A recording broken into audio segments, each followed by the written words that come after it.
प्रिया की शादी को अभी कुछ ही महीने हुए थे। ये शादी उसकी लव मैरिज थी। पति राकेश उससे बेइंतहा प्यार करता था, लेकिन राकेश के पिता धर्मपाल इस रिश्ते से खुश नहीं थे। वजह एक ही थी कि प्रिया गरीब परिवार से आई थी। राकेश की माँ और बाकी सभी लोग प्रिया को अपना चुके थे, लेकिन धर्मपाल के दिल में हमेशा एक कांटा चुभा रहता। वो हर वक्त उसे या उसके मायके वालों को नीचा दिखाने का मौका ढूंढते रहते। एक दिन प्रिया के माता पिता अपने दामाद और बेटी से मिलने ससुराल आए। हाथों में मिठाई का डब्बा था, चेहरे पर खुशी झलक रही थी। लेकिन जैसे ही धर्मपाल की नजर उन पर पड़ी, उन्होंने ताने कसने शुरू कर दी। अरे वाह, इतनी सस्ती मिठाई! हमारे घर का नौकर भी इससे अच्छी खा लेता है। प्रिया, तेरे पिता की औकात ही क्या है? एक ढंग का तोहफा तक नहीं लाए।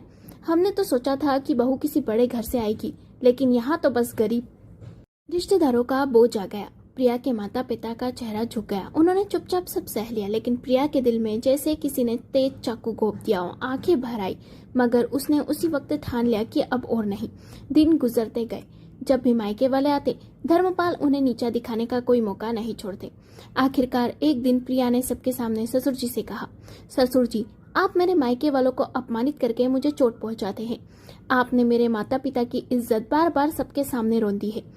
अब इस अपमान की भरपाई सिर्फ एक ही तरीके से हो सकती है। आपको उनसे माफी मांगनी होगी। ये सुन धर्मपाल गुस्से से बिफर पड़े और बोले, क्या बहू होकर तुम हमसे माफी मंगवाएगी? तेरे बाप की औकात ही क्या है? अगर वो इतने इज्जतदार हैं, तो तुझे दहेज में गाड़ी क्यों नहीं दी? एक ढंग का जेवर तक नहीं दिया उन्होंने, और तू कहती है हम माफी मांगे? प्रिया की आंखों में आंसू थी, लेकिन उसकी आवाज दृढ़ थी।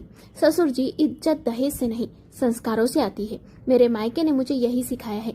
अगर आप सच में इस घर की इज्जत बचाना चाहते हैं, तो मेरे माता पिता से माफी मांग कर ही अपनी इज्जत साबित कर सकते हैं, वरना ये बहू इस घर में रहकर चैन से कभी नहीं जी पाएगी। सासू माँ ने भी बात रखी। सुनिए जी, बहू बिल्कुल सही कह रही है। गलती आपकी है। मायके वालों का अपमान करके आपने हमारी ही नाक कटवाई है। माफी मांगना कमजोरी नहीं, बल्कि रिश्ते निभाने की ताकत है। राकेश भी बोल पड़ा, पिताजी, आपने प्रिया और उसके परिवार के साथ अच्छा नहीं किया।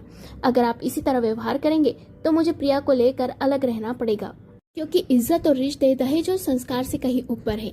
घर वालों के सामने बेटे और बहू की सच्चाई सुनकर धर्मपाल का सर झुक गया। उन्होंने गहरी सांस ली और आखिरकार प्रिया के माता पिता के सामने हाथ जोड़ दिए और बोले, भाई साहब, बहन जी, मुझसे बहुत बड़ी गलती हुई। मैंने अपने अहंकार में आपको चोट पहुंचाई, मुझे माफ कर दीजिए।